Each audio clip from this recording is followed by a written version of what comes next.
Hello, my dear student. Welcome to English grammar. Student, आज हम आपको ये हमारा पार्ट 3 है। पहले 2 पार्ट हम अपलोड कर चुके हैं, पार्ट 1 पार्ट 2। स्टूडेंट, अगर आपको इंग्लिश ग्रामर सीखनी है तो आप पहले 2 वीडियो ज़रूर देखें। और देखने से स्टूडेंट कुछ भी नहीं होगा। अगर आप देख लेते हैं, देख लिया आपने, तो आपको कुछ भी समझ में नहीं आने वाला। उसके लिए आपको एक अपना रफ रजिस्टर चाहिए और एक पेंसिल चाहिए। सब चीज़ों को आप नोट करते रहें, क्योंकि जो पढ़ाया जा रहा है उसका संबंध पिछली वीडियो से ज़रूर होगा। और इंसान में एक आदत होती है कि वो भूल जाता है ना। तो अगर आप सिर्फ देख के छोड़ देंगे तो आप भूल जाएंगे। अगर आप लिख लेंगे तो जब भी ज़रूरत होगी आप अपने रजिस्टर उठा कर देख सकते हैं, है ना, कि भाई इसकी डेफिनेशन क्या है ना, क्या पढ़ाया था, किसका मीनिंग क्या है। तो आप सबसे ज़्यादा ज़रूरी काम है कि आप देखिए और लिखिए। लिखना बहुत ज़रूरी है। और लिखने के बाद आप स्टूडेंट अभ्यास कीजिए, एक्सरसाइज कीजिए, इन्हें प्रयोग में लीजिए। ठीक है जी। तो हमने आपको पुरानी जो प्रीवियस वीडियो थी उनमें सिखाया था कि भाषा कैसे बनती है, भाषा के प्रकार कितने होते हैं, काइंड ऑफ द लैंग्वेज, है ना, साउंड, वर्ड्स, सेंटेंस, स्क्रिप्ट, है ना। इन सब चीज़ों के बारे में हमने आपको बताया था। लेटर, तो स्टूडेंट ये सब हम आपको टॉपिक क्लियर करा चुके हैं, इनकी डेफिनेशन लिखवा चुके हैं, है ना। तो आप अगर आपने प्रीवियस वीडियो नहीं देखी तो आप उसे जाकर देख सकते हैं। ठीक है जी।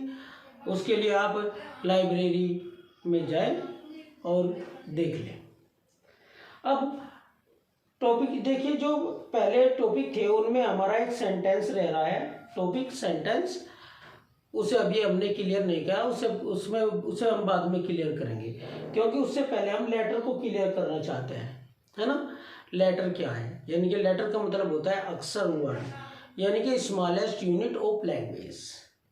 लैंग्वेज की सब में छोटी यूनिट, यानी कि इकाई, जिसके और अधिक टुकड़े न किए जा सकते हो, यानी कि वर्ण कहलाता है ना स्टूडेंट। वो सब आपको हम बता चुके हैं। अब इसमें ही लेटर में थोड़ा आगे चलते हैं।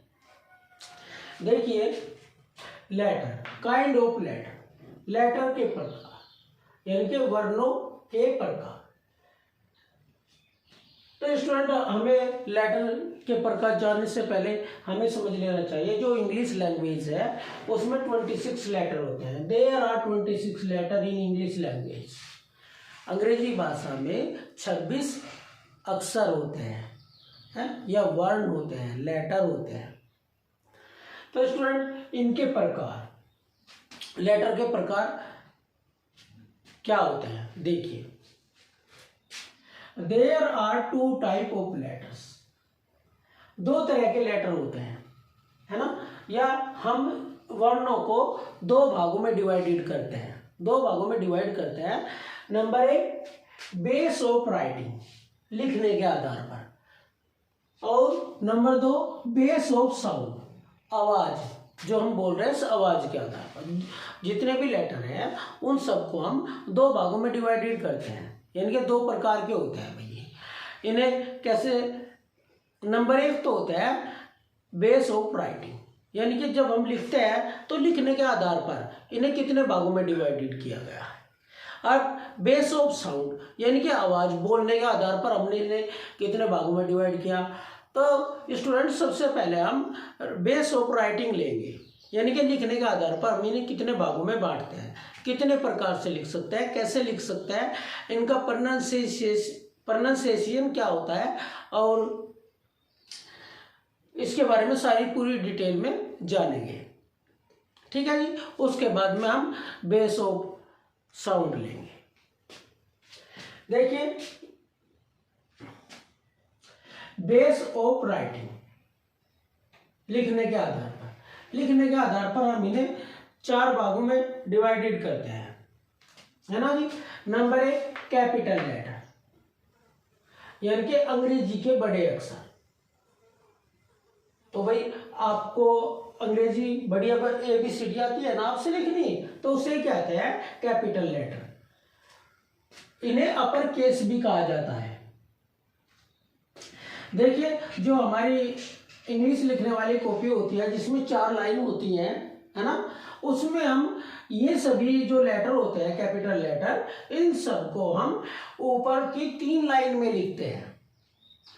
जितने भी कैपिटल लेटर होते हैं वे ऊपर की 3 लाइन में ड्रॉ किए जाते हैं, यानी कि बनाए जाते हैं, लिखे जाते हैं, राइट किए जाते हैं। तो स्टूडेंट सब ऊपर की 3 लाइन में लिखे जाएंगे। देखिए ये आप उस वीडियो को थोड़ा पॉज करके और जूम करके देख सकते हैं, है ना, थोड़ा सा बड़ा हो जाएगा अगर आप पॉज करेंगे ऐसे और फिर ऐसे जूम करेंगे तो आपको बड़ा दिखाई देगा, आसानी से लिखा जा सकता है। ठीक है जी। ए, और हमने यहाँ इनके प्रोनाउंसिएशन भी लिखे हुए है ना। देखो ए हमने ऐसे भी लिखा है और हिंदी में भी लिखा है, ताकि आप इन्हें पढ़ने में कोई मिस्टेक ना कर सकें। ABCDEFGH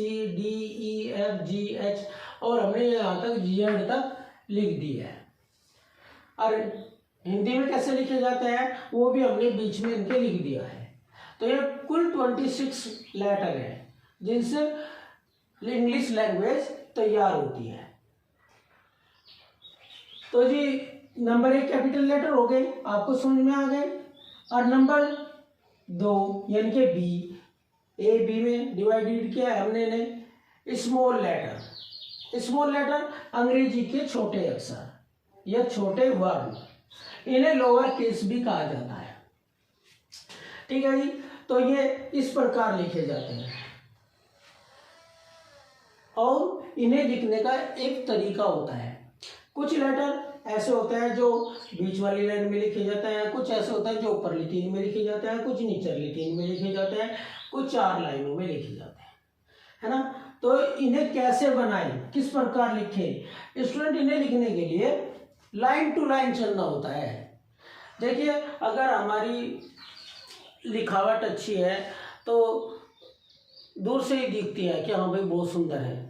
अगर हम उसे बिना बनावट के, बिना ऐसे लिख रहे, बिना किसी तरकीब के, तो वो गलत दिखाई देती है और हमें खुद भी अपनी लैंग्वेज समझ में नहीं आती हमने क्या लिखा है। तो सबसे पहले हमें सभी अक्षर, जितने भी वर्ण होते हैं, लेटर होते हैं, उन्हें लिखना आना चाहिए और लाइन से लाइन तक लिखना आना चाहिए। जब आप पे किसी इंग्लिश की कॉपी में लिखना आ जाएगा उसके बाद आप हिंदी में भी लिख सकते हैं, है ना। तो जी ये स्मॉल लेटर हो गए, number 1 capital letter, number 2 small letter. और नंबर 3 है जी प्रिंटेड और स्क्रिप्ट लेटर, जिसे हम छापा लेटर भी कहते हैं। स्टूडेंट जिन लेटरों को हम छाप सकते हैं, जैसे बुक सारी छपी हुई होती है तो भी छापा लेटर कहलाते हैं, है ना। कुछ स्पेशल वर्ड्स भी ऐसे होते हैं जिन्हें हम लिखने में प्रयोग नहीं करते, सिर्फ छापने में ही प्रयोग करते हैं। जैसे कि हम एक एग्जांपल दें आपको, जी।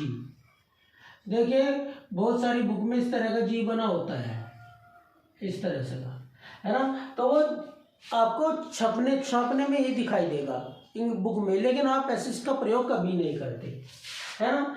और एक मान लीजिए एफ जो होता है, ये भी ऐसे होता है, ये भी ज़्यादातर एक आर होता है और ऐसे होता है। तो वो भी आप देखते हैं कि ज़्यादातर छपा हुआ ही रहता है, हम इसका प्रयोग नहीं करते, है ना। तो जिन लेटरों को हम छाप सकते हैं, प्रिंट कर सकते हैं, टाइप कर सकते हैं, वही छापा लेटर या प्रिंटेड लेटर कहलाते हैं। ठीक है जी।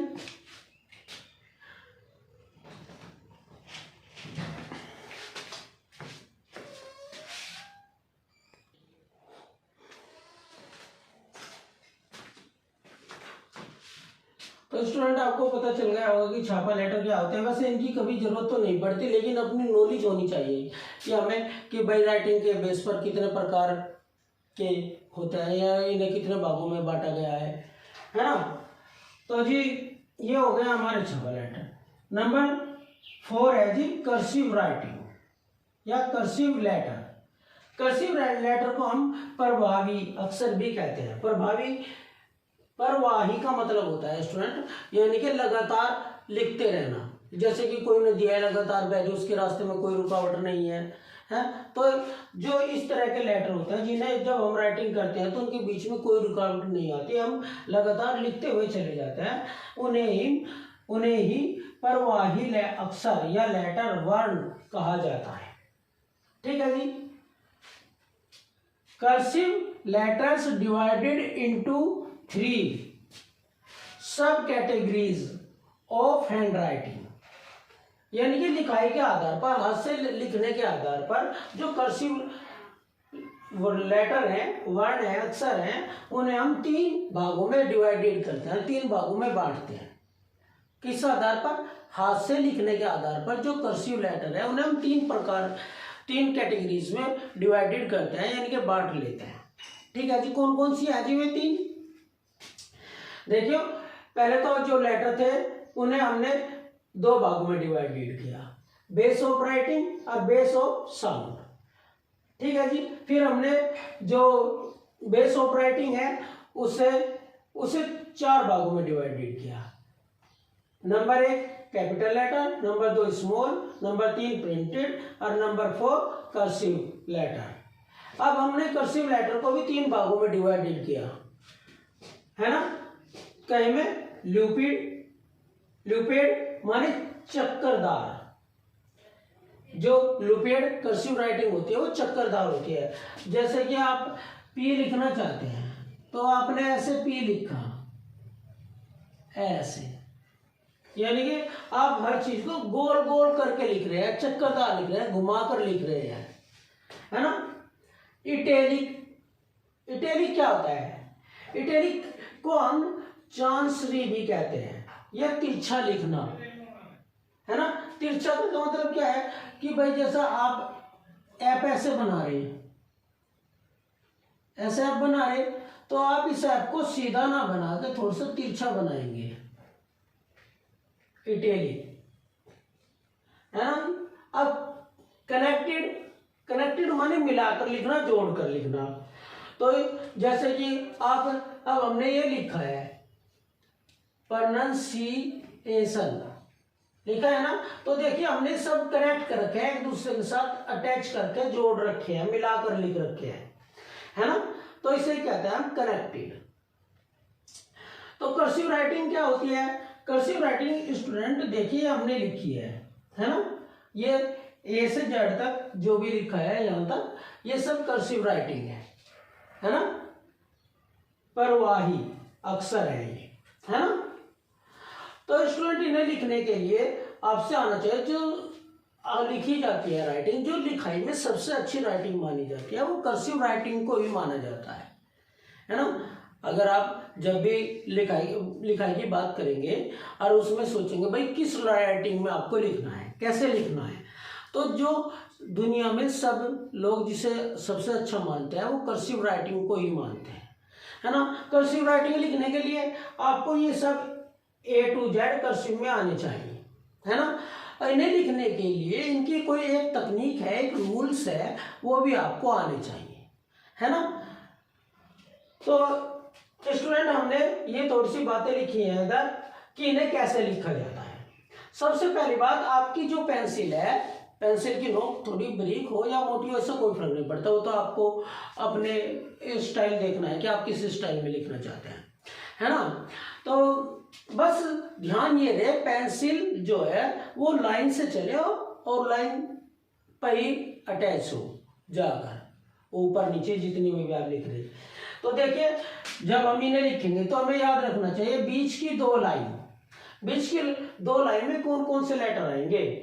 बीच की 2 लाइन में आएंगे A C E I M N O R S U V W X। तो स्टूडेंट ये 13 लेटर है जो बीच की 2 लाइन में बनेंगे। तो आपको ये याद होना चाहिए, जब भी आप लिखें इस बात का ध्यान रखें, ये सब एक ही लाइन में बनेंगे, इनकी जो हाइट है वो सबकी इक्वल रहेगी, है ना। देखिए जैसे ये लिखा है ए, बीच में है सी, बीच में है ई, तो ये बीच की 2 लाइन में बनेंगे सारे। तो जब आप ऐसे ऐसे बनाते हुए चलेंगे ना, तो ये ऑटोमेटिक ही आपकी जो राइटिंग है वो सुंदर हो जाएगी जब आप ऐसे लिखेंगे।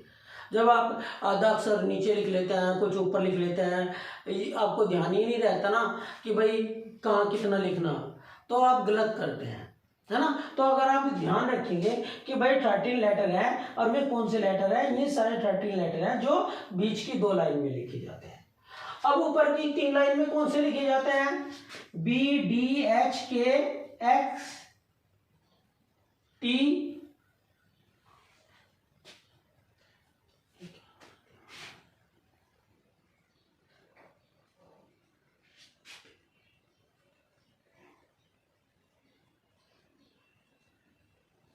अच्छा, ये थोड़ा सा यहां से इरेज हो गया था। बी डी एच के एल टी, तो ये 6 लेटर ऐसे हैं जो ऊपर की 3 लाइन में लिखे जाएंगे। ओके स्टूडेंट, और नीचे की 3 लाइन में जी, जे, क्यू, वाई और जेड, ये 5 लेटर ऐसे होते हैं जो नीचे की 3 लाइन में लिखे जाते हैं, है ना। हमारी कॉपी में 4-4 लाइन दी हुई होती है ना जी। अब 4 लाइन, चारों लाइन में कौन से लिखे जाएंगे, एक तो होगा एफ और एक होगा पी, ठीक है स्टूडेंट। तो 2 लेटर ऐसे हैं जो 4 की 4 लाइन में बनेंगे, ठीक है जी। तो आप इन्हें भी याद रखें कि कौन से लेटर कितनी लाइन में बनते हैं, इससे आपकी राइटिंग में थोड़ा सुधार आएगा, है ना। और ध्यान दें, और फिर इसी के अनुसार आप बनाएं। तो फिर आप अगर हिंदी की राइटिंग, हिंदी की कॉपी में भी राइटिंग करना चाहते हैं, तो आपका जो हाथ है, आपको जब प्रैक्टिस हो जाएगी उसी के अनुसार चलेगा कि 2 लाइन में बनना, 3 में बनना या नीचे की 3 में बनना, ठीक है जी। तो ये बात बहुत इंपॉर्टेंट है अपनी राइटिंग को सुधारने के लिए। तो स्टूडेंट, ये आज की वीडियो में तो हम आपको इतना ही बताएंगे। लेटर के बारे में और भी अधिक जानकारी है, पहले हम इसे ही कंप्लीट करेंगे, और जो इसके बारे में जानकारियां हैं वो हम आपको नेक्स्ट वीडियो में बताएंगे, पार्ट 4 में, ठीक है जी। आप एक चीज को लेकर इंग्लिश में बहुत प्रॉब्लम रहती है, वो होता है जी प्रोनाउंसिएशन। ये है प्रोनाउंसिएशन का मतलब होता है उच्चारण, मतलब अनुवाद, है ना। तो इसका जो सही मीनिंग है, यानी जो हम उच्चारण करेंगे, प्रोनाउंसिएशन क्या होता है, जो हम बोल रहे हैं उसे, जो लिख रहा है उसे कैसे बोला जाए, उसी कहते हैं हम प्रोनाउंसिएशन। प्रोनाउंसिएशन ऐसा टुकड़ों में तोड़कर हम बोल सकते हैं प्रोनाउंसिएशन। प्रोनाउंसिएशन का मतलब होता है उच्चारण, मतलब अनुवाद किसी भी चीज का। तो अगर आप इंग्लिश सीखना चाहते हैं तो स्टूडेंट 10 वर्ड कहीं से भी स्टार्ट करें, आप उन्हें रोजाना लिखें, उनके प्रोनाउंसिएशन जो है उन्हें समझें अच्छी तरह कि उसे क्या लिखा जाता है, क्या पढ़ा जाता है, और इस प्रकार आपकी जो इंग्लिश है वो इम्प्रूव होती रहेगी। लेकिन अगर आपने आज हमारे कहने से याद कर लिए 10 वर्ड, है ना, और फिर अगले दिन उन्हें यूज नहीं किया, तो यूज करना बहुत जरूरी है। अगर आप यूज नहीं करते तो आप भूल जाएंगे, है ना। आप अगर इंग्लिश सीखना चाहते हैं, इंग्लिश बोलना सीखना चाहते हैं, स्पीक करना चाहते हैं, तो अपने मन में जब आप सोचते हैं, है ना, जब आप सोचते हैं, कुछ भी सोचें तो उसे इंग्लिश में सोचें। कोशिश करें कि जितना भी हो सके उसे आप इंग्लिश में सोचें, क्योंकि हमारा माइंड हमसे हर समय कुछ ना कुछ बातें करता रहता है ना, कुछ ना कुछ सोच विचार चलते रहते हैं हमारे दिमाग में।